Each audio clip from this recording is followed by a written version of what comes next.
Hey, I'm Hashim. You're watching Pushing Film. Welcome back to the channel, and today's video where I'm going to go over the Nikon F2 and the Nikon F3, two fantastic 35mm professional film SLRs that are both a great choice. So straight off the bat, I just want to reassure you that no matter which one you go for, you can't go wrong. These are great cameras, the F2 being the previous one, the F3 being a later model.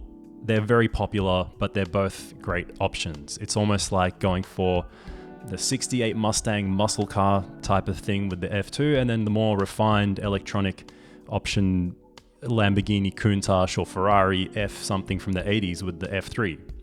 Maybe not that different, but what I'm saying is they're both great options and you'd be happy with either choice. But there are some key differences that might influence which one you would go for. For me, I bought the Nikon F2 mid or late last year and I've been really happy with it. So I'll share some of my recommendations for which one you should go for and what influenced my decision to go with the F2.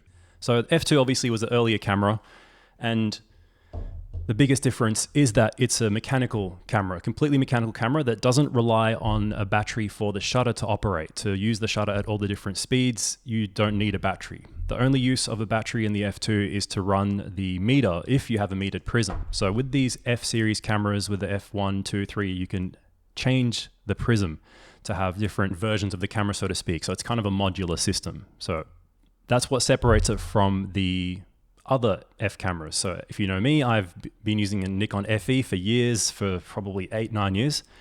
And I just wanted something to add to that, to have a second F body. I did at times have a second FE that I would reach to if I wanted to have different rolls of film, for example, but I'm a camera nerd. I had gas. I didn't really need this camera, but I just wanted to buy one. And I loved my experience with the F3 in the past, but there were certain things I wasn't a fan of. So if you're the type to lean more towards the heavier kind of a tank mechanical style of camera where you want it to operate if you're on a trip and your battery dies, or you'd like to use Sunny 16 the way I would when I'm shooting with my Leica MA, for example. I'm a big fan of Sunny 16 metering. You probably want to go for the F2. Now, if you do go for the Nikon F3, you can check out my really old review on this camera if you want. I'd borrowed one from my friend John at the time. The metering system is built into the camera, so to speak, with this. You can change the prisms, but it has a LED light type of metering system rather than a needle. So if you know you're a fan of the needle, like I am, I love the needle, match needle system in the FE, you'd probably prefer the DP prisms like the one I have, the DP11, on something like the F2. But if you like that dot matrix or electronic style of metering, maybe you'll prefer the F3. So with F3, as I said, this is not completely mechanical. If your battery dies, you can't use all the shutter speeds, but you can still use 1/60th of a second. So not all is lost, but it's a little bit restrictive if you're in a situation where your battery dies while you're on assignment, while you're doing street photography in another country, whatever it is. I know it's very unlikely, but it's almost just the possibility of it that sways certain people towards that mechanical operation. So the metering system is housed in the actual interchangeable prism with the F2. So when you change the prism, you change the metering system, which is quite versatile. And that means that you can go with a prism that suits the way you shoot. The next big thing, which I've already alluded to, is the build quality. So you'll probably see it better in the B-roll, but the F2 is bigger, slightly heavier, and just has more of a rugged feel to it. Okay, there's not much plastic on either of these cameras, but it's just that the F2 is a bit more of a tank. So if you like that, good. So if you don't want the camera that has that overly tank-like feel, maybe go for the F3. It has better ergonomics. It's a little bit lighter, smoother looking. So that's the other big difference. So I think you already have enough information there to realize which one of these choices you would sway towards, but I'll keep kind of going over some of these factors over the rest of this video. Now, what we've mentioned about the shutter being electronic with the F3 means that your metering will be consistent no matter which prism you choose. Whether you choose a HP prism or whatever, it won't really change the metering or where it appears in your viewfinder. So what this means is maybe better timing or advantages like being able to use the camera in auto. The F2, you're probably going to want to use this manually because it is a completely manual camera. Both of them go up to 0.002 of a second shutter speed, so not much difference there. So all that is to say that if you prefer those modern conveniences like shooting in aperture priority, then you probably want to just choose the F3. Now, one more thing worth mentioning that is a little bit of a difference between these two is the compatibility with lenses. So these both use the Nikon F lens system, but with the Nikon lenses, you had the AI, AIS, and so on, and there were pre-AI lenses. AI is auto-indexing. It's where the lens stops the aperture down for you as you take the shot, so you don't have a dark viewfinder to preview when you're doing your metering. Without complicating things too much, AI auto-indexing is better. It's just the modern standard. You probably want to use AI onwards lenses if you can.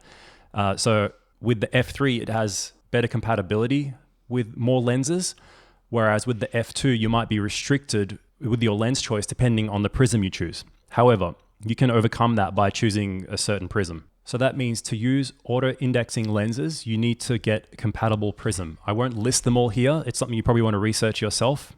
But what I would recommend myself after my research is the DP11. So this is the prism I went for. I like the needle style metering, so I went with the DP11, and it's fairly compact. You get full viewfinder coverage, and it lets you use auto-indexing lenses. So at the moment, I've got this Voigtlander 58mm Nocton f1.4, one of my favorite lenses, and this prism lets me use that, lets me use AIS lenses, but you can't use really modern Nikon lenses on either of these because they don't have an aperture ring. So that's the last thing you probably want to do some research into, is what kind of lenses are you going to use. The best Nikon lenses, in my opinion, are these F, AI, and AIS lenses that came out between the 60s, 70s, all the way up to maybe the 90s and 2000s. So in saying that, if you have really old lenses, non-AI lenses, you're probably better off going with the F2 because it is more natively designed to use non-AI lenses, and you could use almost any prism you want. With the F3, you can use those really old non-AI lenses, but you might need to do some modification. Yeah, look into the lenses that you plan to use and then use that to choose your camera accordingly. That's pretty much everything I had when it comes to choosing between the Nikon F2 and Nikon F3. Again, for me, it was an easy choice going for the F2. I did review the F3 a while back, but I really wasn't a fan of the metering style and the fact that the metering is built into the camera. And I just really like the fact that this is fully mechanical because I like using Sunny 16. You can't always rely on the meter in the camera, no matter the style it is. I think to build your ability to meter, it's good to have the ability to use Sunny 16 to judge that this is a backlit scene, for example, that I would want to add half a stop or one stop with a setup like this.